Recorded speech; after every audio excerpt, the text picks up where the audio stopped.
Bonjour à toutes et tous, et oui, me revoici, près de mon arbre, où je vivais heureux, comme dit la chanson. Et cet arbre, il est toujours traversé à chaque saison qui vient d'une sève, qui l'amène à grandir, à se déployer encore plus, à nourrir ses feuilles, à porter des fruits. Mais il se trouve que cet arbre que j'ai depuis très très longtemps à mes côtés, ça se compte en vingtaine d'années, commence à s'ouvrir. La forêt peine face à l'évolution de la situation, la sécheresse, et on le voit bien. Si vous approchez un peu plus de l'arbre, vous allez voir, il commence à souffrir. Et pourtant, à nouveau, la nature n'a pas raté son printemps. La forêt est verte, elle bourgeonne, elle se déploie, mais les uns les autres, peut-être nous commençons à souffrir individuellement, isolés dans notre coin. Et donc la question qui m'anime aujourd'hui, c'est mais alors, comment faire? Et que fait cet arbre, lui, pour s'en sortir? Et c'est là que je voudrais ici introduire une autre dimension, bien connue de certaines d'entre vous. Et toujours dans le cadre de l'observation de ce que fait la nature, c'est notre meilleur maître.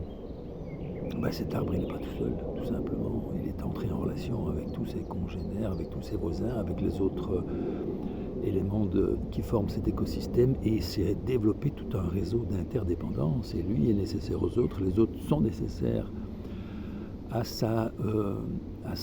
la suite de sa croissance, ou tout simplement à la suite de sa survie.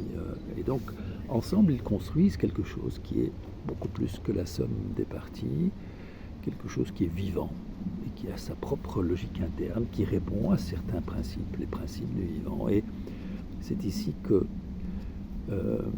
la métaphore me parle beaucoup, parce que dans tous les systèmes vivants composés de nous, êtres humains, qui sont ceux qui m'intéressent, l'enjeu est bien toujours celui-là. C'est autour de certains principes clés de s'assurer qu'il y a bien un équilibre. Et que quand un des éléments se manifeste, l'autre suit. Et c'est pas juste réguler comme ça l'un par rapport. Non, c'est un mouvement de croissance, mais où on s'assure que les deux montent en même temps. Pour vous donner un exemple, d'un de ces principes clés, c'est ce que j'appelle l'autonomie connectée. C'est important que chaque cellule du tout ait suffisamment d'autonomie pour déployer sa spécificité, pour s'appuyer sur ses propres ressources et prendre les décisions les plus adaptées à son proche environnement, et en même temps qu'elle soit connectée à l'ensemble des autres éléments du système plus grand auquel elle appartient. Et ces deux choses-là doivent pouvoir monter en puissance, autant la connexion que l'autonomie, pour mettre en place ce modèle de croissance organique, ce modèle de croissance que nous appelons nous hélicoïdale, et qui va permettre que dans ce mouvement sain, où les choses s'équilibrent, il y ait cette élévation.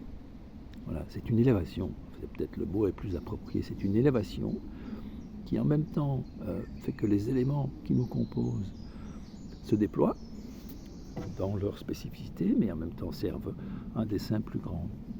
Et c'est ça le vivant.